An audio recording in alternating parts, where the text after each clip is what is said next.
Hey guys! Happy New Year nga sa inyong lahat. And dahil New Year nga ngayon, ang gagawin natin for today's video ay New Year, New Me. Aayusin natin itong buhok ko. As you can see, medyo magulo talaga siya. By the way, wala pa akong ligo guys. Wala pa akong ayos. Ito ang natural na mukha ko guys. Pag ganyan lang, messy look lang. So ang gagawin natin ngayon ay aayusin natin yung buhok natin. From this, nakikita ninyo masyadong curly, wavy ang aking buhok. And for 2024, gusto kong ibalik yung medyo straight na buhok. So, ang gagawin natin ngayon ay itong Magic Touch Super Straight Semi Rebond. So, titingnan natin guys kung masa-straight ba yung buhok natin and masa-straight yung buong taon natin sa 2024. So, bago natin gawin yan guys, please subscribe to this channel by clicking the red button down below. Tapos, mag-like na rin kayo guys para malaman ko kung... Sorry for that. Andyan pa rin yung mga manok natin.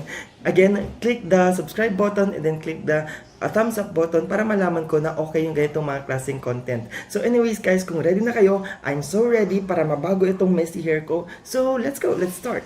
First thing first, so ito muna, ipakilala ko sa inyo itong line-up na mga kakailanganin natin. So una dyan, kailangan natin itong ating semi-rebond treatment. Nabili ko to sa Shopee guys. Ang pangalan niya ay Magic Touch Super Straight. Gagamit tayo ng mga gloves. And then ito, suklay na merong parang brush. Kung wala kayo nito guys, pwede naman kayong gumamit ng toothbrush, used toothbrush. Yun. Ito ginagamit to para pang-apply ng product natin dito sa hair. And then, kailangan natin ng container. Kung wala kayong container, pwede namang diretso sa bottle. Pero I suggest na gumamit tayo ng container. And then, ito optional din siya. Pwede kayong gumamit ng blow dryer para pang blow dry ng buhok. And, syempre, para makita natin yung sarili natin, mirror. Yan. Always, pag gagamit kayo ng mga products, especially new ones, kailangan basahin natin yung label and kailangan alam natin yung mga instructions para at least masunod natin ng tama yung mga gagawin or dapat gawin. So, ayan guys, binasa ko na siya and dahil virgin hair nga ito yung bagong tubo na. Dati nagtitreatment ako pero dahil bagong tubo na siya, so I think it's considered virgin. I don't know. Siguro. So anyways, ang gagawin natin ay i-apply natin itong product na to sa mismong hair natin without cleansing it, without stripping the natural oils. Ganyan lang siya, ilalagay natin siya agad. So ayan, mag-wear pa muna ako ng gloves. It's advisable guys na gumamit kayo ng gloves kasi medyo matapang daw itong product na to. So, para hindi mag-irritate yung skin natin sa kamay, kailangan natin ng gloves. Ito ano lang to yung murang gloves lang yung nasa cellophane lang. So, ito yung gagamitin natin ngayon. And then, maglalagay ako ng ilang products dito sa container ko.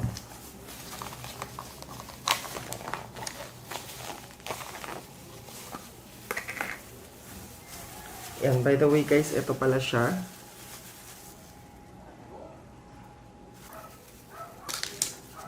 Bubuksan muna natin. And I also learned na ito din yung ginagamit ng ilang mga salons sa pag-straighten ng hair. So, meron siyang medyo matapang na amoy guys. Papakita ko sa inyo. Ganyan yung kulay niya. Pero hahaluin pa natin siya. Alright, so ang sabi dito, kailangan siyang i-mix guys. So, i-mix muna natin siya gamit itong aking comb, itong part na to, para mag-mix well yung ating product. From the instructions guys, simple lang naman siyang sundin, kaya pwede ito gawing DIY. Yan, so habang hinahalo ko siya guys, siguro i-feature na muna natin yung before status ng aking hair. Ganyan siya. Dito, look to the left, right. Tapos look to the left. So ganyan siya guys. And as you can see, masyadong curly or wavy ang hair ko. So titingnan natin kung talagang masa-straighten siya after application nitong Magic Touch na. And by the way guys, kung chemically treated din yung buhok mo, kailangan mo raw basain muna and then mag-apply ka ng thin layer ng conditioner. Wala siyang sinasabi kung kailangan bandawan, so I guess hindi siya kailangan bandawan. Tapos saka ka mag-apply ka nitong product na to. Pero sa akin, since ano naman siya, considered ko na siya as natural hair or virgin hair, hindi ko na siya babasain and idiretso ko nang i-apply itong product na to. Also guys, bawal daw pala ito sa mga colored and bleached na hair kasi pwedeng masunog, pwedeng mag-brittle, pwedeng makalbo ka. So please, when you use products gaya nitong mga harsh products na to, please beware and always take precaution. Basahin talaga yung label guys para alam natin kung ano yung pwede at hindi pwede sa mga gagawin natin. So I'm back. I think ready na ako for my semi-rebond treatment. So eto na nga guys, nagmukha siyang gravy lalo't na nandito siya sa ganitong klaseng container. I think okay na to for my hair. I'm not really sure pero let's play by ear kung sasakto na to para sa buhok ko guys. So ang sabi dito sa instruction, kailangan i-section yung hair. Yun yung parang kiniklip mo siya dito, kiniklip mo yung iba para work on mo yung ibang mga parts. So ngayon dahil dahil wala akong mga clips, ganito lang. As is, idediretso ko na yung product dito sa aking hair. And then, ang sabi dito sa instruction guys, kailangan 1 inch away siya from the scalp. Kailangan hindi siya tatama doon sa scalp kasi nga again, medyo harsh itong product na to. So, para maiwasan natin yung irritation and pangangate and magkaroon ng reaction sa scalp natin, kailangan hindi siya tatama sa scalp. So, gently lang ilalagay natin siya ganyan. I'll just dip this brush dito sa ating product. Lalapit ako ng konti para makita ninyo. Tapos, susundan ko lang yung mga strands ng buhok ko. Ganyan. Tapos, very lightly, papasadahan ko ng product itong aking buhok. It is advisable though na gawin siya by section para mas madali ninyo ma-apply yung product. And at the same time, ma-make sure na lahat ng strands ng buhok ninyo ay ma-apply ninyo. So, by section gagawin. But for me, siguro mas madali kung sisimulan ko dito sa harap, And also guys, ano tawag dito? Better siguro kung meron kang kasama na gagawa nito para sa'yo, para mas madali din. And hindi ka mahirapan sa pag-apply. So, I guess tawag tayo ng kasama.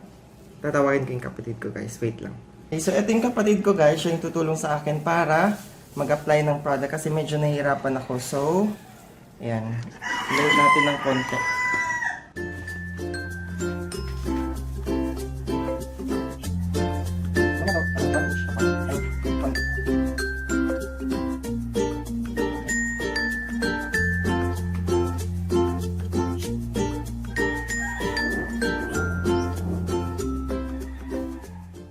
So, ganito na siya guys. Yan. Tapos, I'll just leave this for about 30 minutes and then, from time to time siguro, isusuklayan ko siya para to make sure na talagang magsa-straighten siya. So, as you can see, nandyan lang siya on top and hindi ko siya nilagay talaga or pinalagay down the roots or sa scalp talaga. In some parts, medyo natamaan siya and yeah, medyo nagre-react yung scalp pero hindi naman siya ganun kasakit talaga. Parang nangangati ng konti. Pero, yan. We'll see after 30 minutes.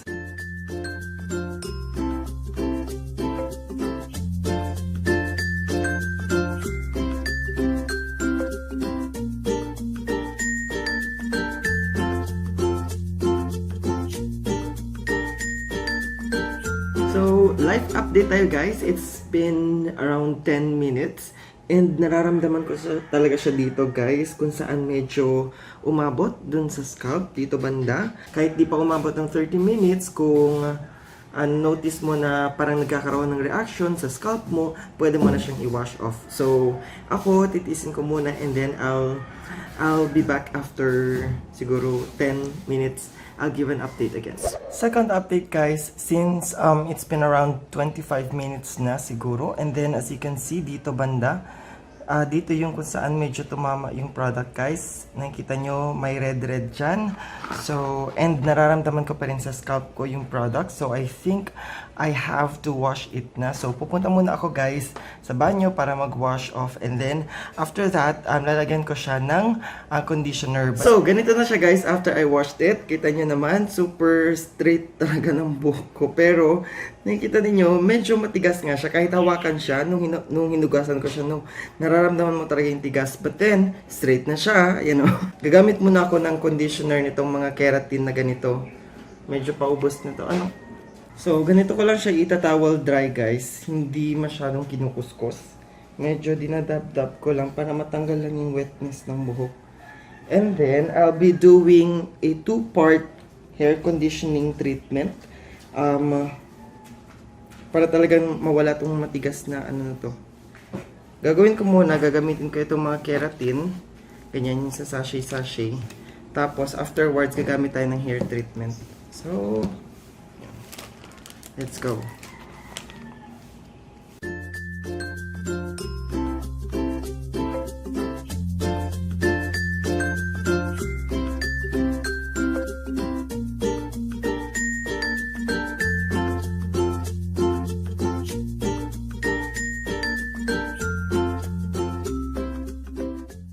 Yan, so, i-leave on ko muna siya for how many minutes and then I'll rinse off.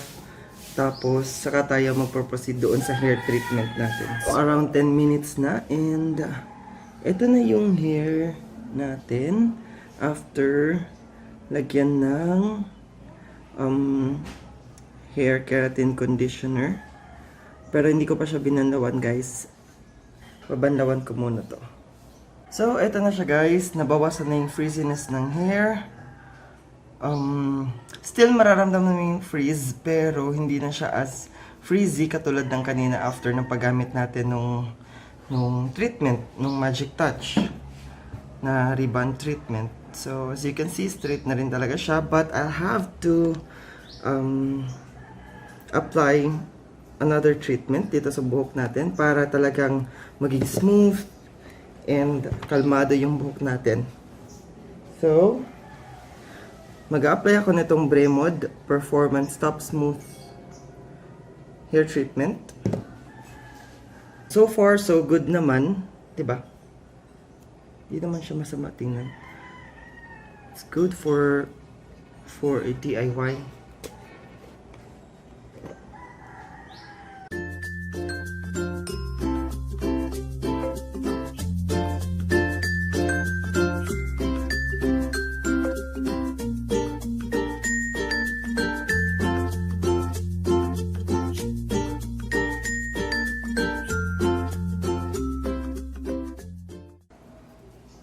Alright, so I'll just leave this on for about 15 to 20 minutes. Tapos, sasabayan ko na rin siya ng ligo.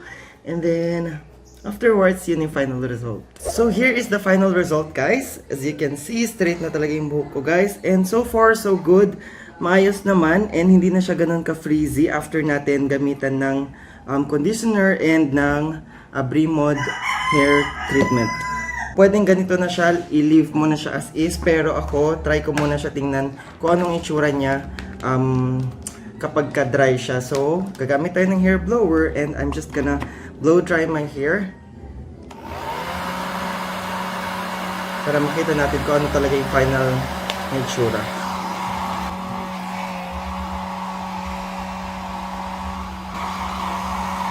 Pero pwede naman ganyan na lang din, no? Pwede mo siyang stylean ng ganyan or side bangs. Yan. Or pwede sa taas siya. Yan. Pero definitely better siya kumpara dun sa original na buhok ko na kulot.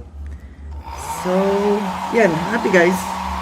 Ayan, so dry na yung buhok ko guys. And as you can see, surprisingly hindi siya ganun ka-dry oh. I mean, hindi siya nasira. Siguro, nag-take effect din talaga yung yung hair treatment natin and yung conditioner. Yan, tingnan nyo, malambot lang siya. And, parang buhay pa rin siya. Hindi siya nasunog, hindi siya hindi siya nagkaroon ng masamang reaction. So, yan. So, gaya ng sabi ko, pwede nyo siyang iwan na lang ganyan. Or pwede nyo siyang istylan para mas komportable kayo sa itsura ninyo. So ngayon, ang gagawin ko is, I'll just spray with keratin, hair keratin, para mas shield yung, ma-sealed yung ating keratin sa buhok para talaga hindi siya ma-damage. So, I'll just spray this over, ganyan.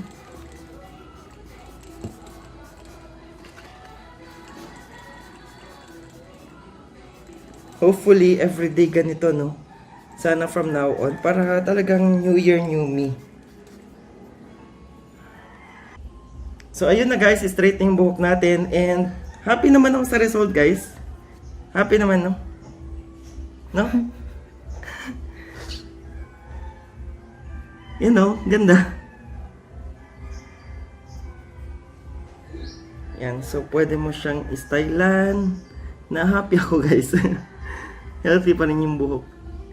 Usually kasi dry yung buhok ko. So ngayon, medyo happy. Happy siya. Happy state yung buhok ko ngayon. Ayan, siguro i-insert ko din dito sa clip yung before na itsura ng buhok natin para makita ninyo yung difference. So, kagaya nung sa before guys, tingin tayo sa right and then tingin tayo sa left. Tapos yan.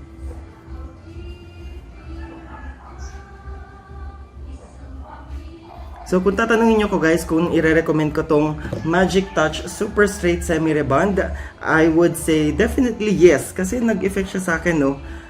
Siguro caution lang tayo sa mga possible na effects niya, pati yung negative na effects niya. So kailangan alam lang natin kung ano yung tamang gawin and sundin natin yung instructions para talagang makakuha natin yung result na gusto nating i-achieve. Gaya niyan, no? Yan, no? Straight na siya. So, I think dyan na nagtatapos yung vlog natin for today, guys. For today, guys. So, kung meron kayong natutunan sa video na to, please give this video a thumbs up. Tapos, kung gusto niyo na mga ganito pang klaseng videos or iba pang videos tungkol sa pagpapadevelop ng sarili or pagpapa-enhance ng sarili, just click the subscribe button down below. Yung red button dyan, i-click nyo lang. Parang dito, banda yata. And then, comment kung ano yung mga questions niyo tungkol dito sa product na to, guys. For now, since marami-rami pa talaga to siya, by the way, this is in 500 ml. Mga dito lang yung natin, no, na-consume natin, no. Marami pa talaga siya guys. So, ikikip ko lang muna siya para magamit ko siya sa susunod. Siguro pwede pa to sa susunod eh. Kailan ba expiration nito? Hindi ko mahanap. Pero, yan. Baka magamit ko pa siya after, say, 3 to 6 months yata.